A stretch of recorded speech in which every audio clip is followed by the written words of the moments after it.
7. Beard outside the switch. Doncic goes on.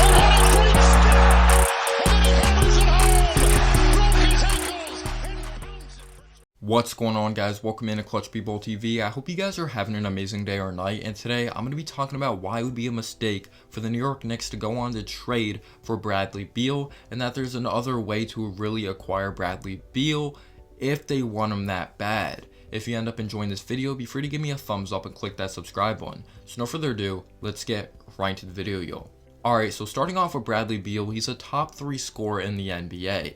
If he's in catch-and-shoot situations with the ball in his hands, initiating contact, he's athletic, he can shoot the ball from beyond the arc, good handle. He's definitely one of the most versatile scorers in the NBA. But let's talk about how did this news get brought up?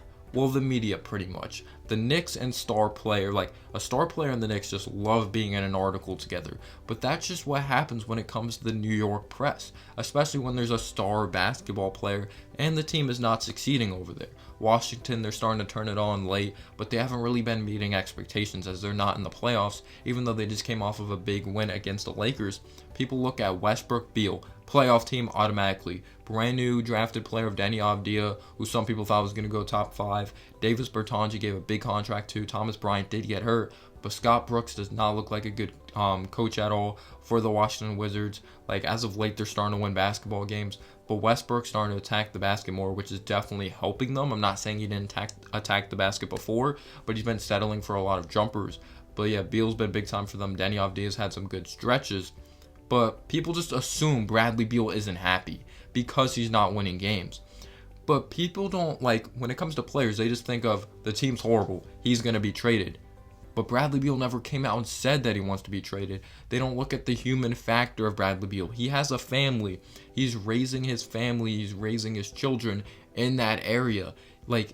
Of course he wants to be a part of the Wizards if he just signed that giant contract. He wasn't he wasn't winning anything.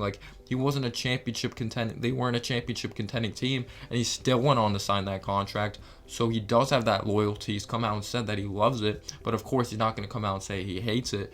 But yes, there is players out there that are loyal to their organizations, so I'm just going to get that out of the way. I do not think Bradley Beal is leaving. I do think he's happy where it's at the end of the day, and he's telling the organization, build around me, I want to be here. Now let's get into why it would be a mistake to trade for Bradley Beal, and there's actually another way we can go on to acquire him, which we'll get into later. Alright, getting into trading for Bradley Beal, I'm not just talking about trading Knox, Frank, and a first rounder. There's some Knicks fans out there that think that's really gonna work. No, you have to go all in on getting Bradley Beal. That's why I'm not a big fan of that whatsoever. If you're going all in on getting Bradley Beal, you think you're contending for a championship or you're contending in the playoffs to go to an Eastern Conference Finals. So when you do go on to invest into a Bradley Beal, there's going to have to be a centerpiece around that trade, especially when you're going out there getting one of the best scorers in the NBA. It's kind of like a Carmelo Anthony situation, even though Carmelo Anthony was winning in Denver. You're going to have to give up your future. You're going to have to give up your Mavericks draft picks. You're going to have to give up your Knicks first rounder. You're going to have to give up quickly. RJ has to be the centerpiece. You can't give up Frank and Knox in a first rounder. Nothing's proven there whatsoever. You have to give up a potentially good young basketball player that's going to help you moving forward and some draft capital as well.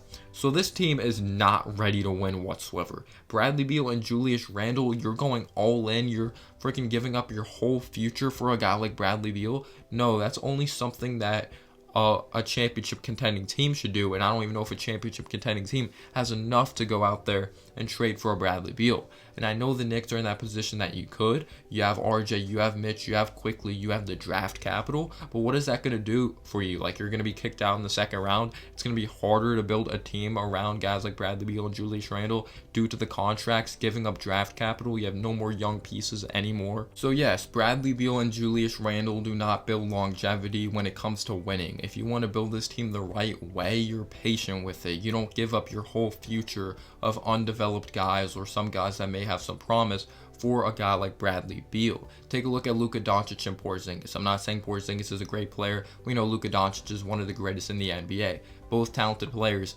but they haven't been meeting expectations because they don't really have anything around them. And Julius Randle's worse than Luka Doncic. Bradley Beal, I do think is better than Kristaps Porzingis.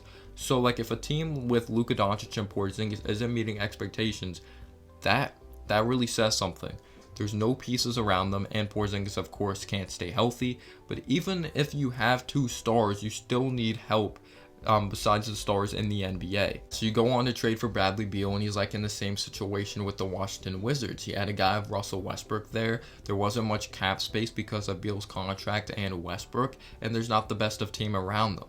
Like I said, when you give up your future assets, you're going all in of trying to win an NBA championship. I'm sorry to burst your guys' bubble. Julius Randle and Bradley Beal, like those guys being your top options, aren't going to win you an NBA championship, or even go to the Eastern Conference Finals, in my opinion. Like, this team is nearly going to the first round with just Julius Randle being the head guy. Like, yes, RJ Barrett is still coming into his own and he's starting to improve as a player, but Julius Randle being your main option with Elfrid Payton at point guard, and this team could potentially go to the first round of the playoffs. So yes, you're going all in with Julius Randle and Bradley Beal. That team may not even go to the Eastern Conference Finals, in my opinion, and there's nothing really surrounding them. You're giving up your entire future for Bradley Beal to have Bradley Beal and Julius Randle. That team's probably not even going to the Eastern Conference Finals, and we have a shot to go to the first round of the playoffs this year, and that's as far as that Bradley Beal and Julius Randle team may even go, with giving up young players, while we're in the situation with Elfrid Payton and the young guys with not a fully developed squad, and we may be gone in the first round. So you're telling me you want to give up the young pieces for the same outcome? That's just absolute desperation mode to go out there and trade for a Bradley Beal just to go to the playoffs and have no future whatsoever. So now getting into the way the New York Knicks should actually do it, this is an unlikely outcome, but at least it's a smart way of doing it compared to past years for the New York Knicks. Waiting. The waiting game is probably the best thing the New York Knicks could do, as Bradley Beal's contract is up in a couple of years and he's going to be a free agent. Yes, it depends how the contracts are going to come along, how RJ Barrett is paid, Julius Randle, even a guy like Mitchell Robinson and Emmanuel Quickley, but I believe he'll still be on his rookie year in a couple of years. So the Knicks are still even proving to have a winning culture with Elfrid Payton at point guard. In a couple years, it's possible that RJ Barrett could be developed, Mitchell Robinson could be more polished, or we even take a future draft pick, Mitchell Robinson, and trade up in the draft for another center they may like more than a Mitchell Robinson because they may not like his maturity issues. So yes, you hold on to the draft picks. You have guys like Quickley that mature and grow as players. Guys like RJ Barrett, Obi Toppin may even be a nice bench piece. You hold on to your draft picks. You hold on to your salary. You hold on to your young players. And when free agency comes along, Bradley Beal may be like, I get to play with RJ Barrett, who looks like to be an upcoming star, or maybe in 2 years from now, a guy like Obi Toppin, who may not be the best of player, but he definitely brings good productivity off the bench. A star of Julius Randle, Mitchell Robinson.